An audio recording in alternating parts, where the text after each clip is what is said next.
بسم اللہ الرحمن الرحیم۔ السلام علیکم ورحمۃ اللہ وبرکاتہ۔ مومنین کرام، آج سورہ اخلاص کا ایک خاص عمل لے کر آپ کی خدمت میں حاضر ہوا ہوں۔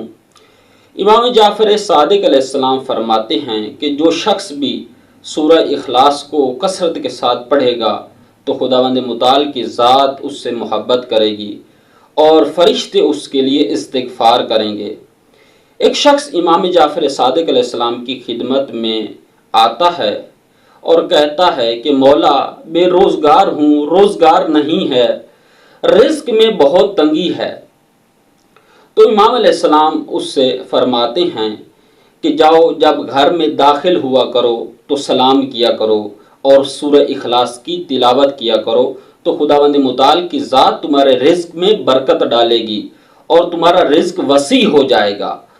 اور اسی طرح فرمایا گیا ہے کہ اگر کوئی شخص مریض کے اوپر سورۃ الفاتحہ اور آیت الکرسی اور سورہ اخلاص کو پڑھ کر مریض پر دم کرے گا تو خداوند متعال کی ذات اس کو جلد شفا عطا کرے گی۔